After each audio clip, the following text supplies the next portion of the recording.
Assalamualaikum warahmatullahi taala wabarakatuh. Alhamdulillah rabbil alamin wassalatu wassalamu ala asyrafil anbiya wal mursalin wa ala alihi washabihi ajmain. Ismi nama Muhammad Firdaus bin Wahabi, nombor metrik 030355 daripada Syu'bah Usuluddin B. Hari ini saya akan membentangkan tajuk Al-Khafifiyah.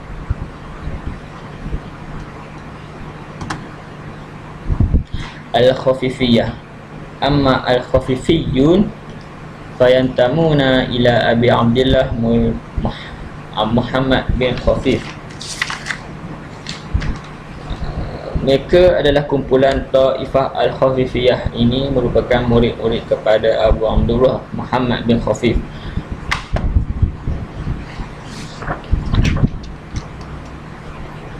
Wa kana aliman bi ulumiz zahir wal batin. Beliau bukan seorang yang alim dari sudut ilmu zahir dan ilmu batin. Ilmu zahir ni ialah ilmu dari fiqh, dan manakala ilmu batin pula ialah ilmu tasawuf. Walahu tasanifu ma'rufah fi fununi ilmu tariqah. Beliau juga mempunyai pelbagai karya yang khusus yang diketahui yang berkaitan dengan tariqah. Dan beliau juga seorang yang masyhur yang tidak perlu kita tahui dan yang tidak perlu kita huraikan dengan lebih panjang lebar. Dengan secara ringkasnya boleh dikatakan beliau ni adalah seorang yang mempunyai akhlak yang tinggi, mempunyai seorang kesungguhan untuk menjauhi daripada segala nafsu syahwat. Tazawwaj al-bi'ima'id atin marwah.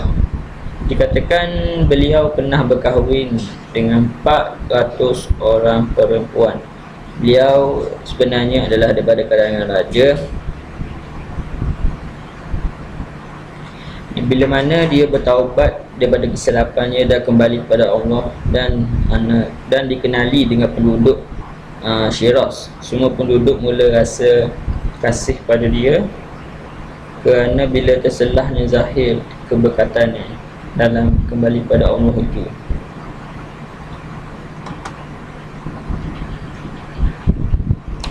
Wa tarazu mazhabahu fi tasawuf wa al-ghaibah wal al-qudur. Konsep dalam mazhab Khafifiyah kaitan dengan tasawuf ialah tentang al-ghaibah dan al-qudur. Saya akan menerangkan konsep al-ghaibah ni dari sudut maknanya secara terperinci. Apakah al-murad minal hudur? Yang dimaksudkan dengan hudur ialah hudurul qalbi bidilalati yakin hatta yasir al-hukmi al-ghaibi lahu mislu hukmi al-aini. Yang dimaksudkan dengan kehadiran itu ialah hadir hati rasa hadir dengan yakin, dan hati merasakan sangat yakin tanpa merasakan rasa ragu-ragu, sangsi tanpa belah bagi, sehingga perkara yang tak dapat dilihat dengan mata kepala tiadanya, keadaannya seperti ada di depan mata kita. Dan benda ini kita pernah lalui. Contohnya ialah tentang peristiwa aksiden, yang mana kita lepas aksiden tu kita akan merasakan trauma, teringat-ingat, terbayang-bayang. Itulah konsep seorang itu yakin dengan kewujudan Allah Ta'ala. Bila mana dia hadir, makna tauhid itu, dan dia rasa sungguh yakin, maka akan rasa terbayang dan diri seolah kamu beribadat. Seperti kita beribadat, seolah-olah kita dapat melihat Allah Ta'ala.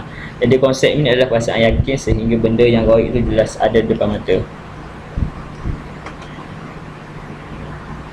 Al-murad al-ghaibah, yang dimaksudkan dengan al-ghaibah pula ialah ghaibatul qalbi amma dunal haq ila had an yughaibi an nafsihi hatta annahu ghaibatihi an nafsihi la yara nafsihi. Yang dimaksudkan dengan al-ghaibah ialah rasa hilang ingatan dalam diri sendiri. Ini ialah yang dimaksudkan al-ghaibah, iaitu kita rasa keagungan, kita dapat merasai keagungan Allah dalam diri dengan yakin dan jelas. Ghaibah ini sampai dia rasa hilang tumpuan ingatan dia terhadap kesedaran ingatan hati dia terhadap diri sendiri. Seperti tidak menghiraukan dengan keadaan diri sendiri kerana asyik dengan mengalami ingatan makna tauhid yang dialami itu, sehingga kan dia tak tersedar pada pandangan diri dia. Itu maknanya dia tidak nampak ataupun tak tersedar. Seperti dia mengambil contohnya seperti dia bila habis pengajian dia mengambil CJ di atas pentas atau CJ degree lah, dipanggil oleh naik kaunselor contoh. Itulah contoh. Bagi salafus soleh ia amat penting bahawa hilang di perasaan dia itu, tumpuan tu hilang pada diri dia. Bagaimanapun ini adalah benda yang sekejap je, bukannya selama-lamanya, tapi kesannya berpanjangan. Antara kes seterusnya, yuqaddimuna ar-raibah ala al-hudur. Orang yang mengutamakan konsep raibah daripada al-hudur dalam pendidikan. Wahum Ibnu Atta', Al-Husain bin Mansur wa Abu Bakar Asy-Syabli wa Bandaru bin Al-Husain bin Husain wa Abu Hamzah Al-Adadi wa Samnun Al-Mahab radhiyallahu anhum wa jama'atun min al-Araqi. Iaitu mereka ialah seperti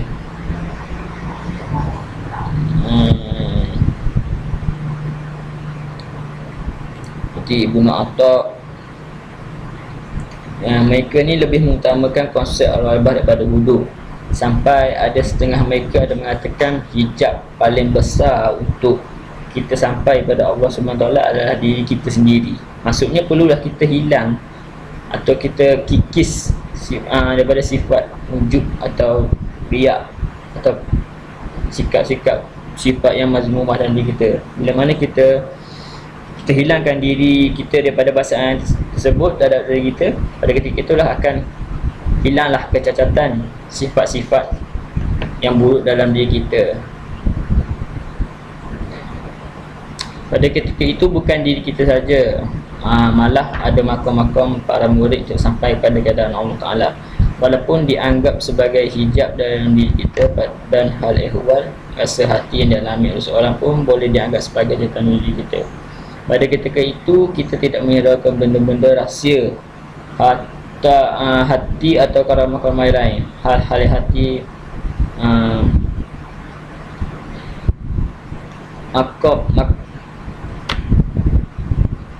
maksyah hati, tapi benda itu mesti tapi dia tidak hiraukan. Bukan benda yang besar. Hilang segala sifat-sifat mazmumah dari kita dengan rasa hampir pada Allah SWT. Seperti gambaran kita, Allah mengeluarkan kita daripada tulang sulbi Adam seperti disebut dalam Al-Quran. Nah, Allah khususkan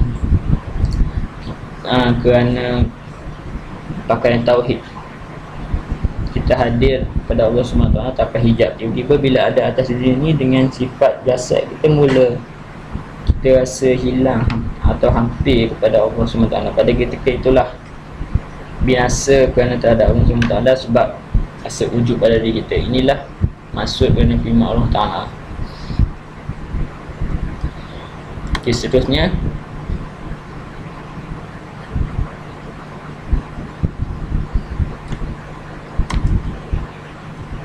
yaquluna anna al-hijab al-a'zamu fi tariq al-haq wa anta fa iza wabba an-nafsik fa naitu afatu wujudika fi wa tughayyiru qa'idatul hal wa sara muqama al-muridin kullaha hijaban laka wa ahwalu talibi mawdi'i aftika wa sara al-asrarina wa wal musbitat uqbarat fi hamdika wa uqmadat ainika an-nafsi wa anil ghairi wa ihtaraka awsaful bashariyah fi muqarraha syi'natil qalbi.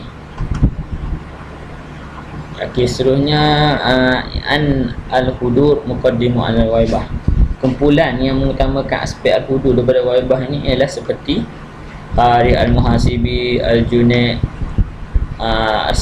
As-Sihli bin Abdullah wa Abu Hafsil Hadad wa Hamdun al-Qasar wa Abu Muhammad al-Jurairi Al-Hasri dan Muhammad bin Khafif sahib hadza al-mazhab radhiyallahu anhu ajma'in.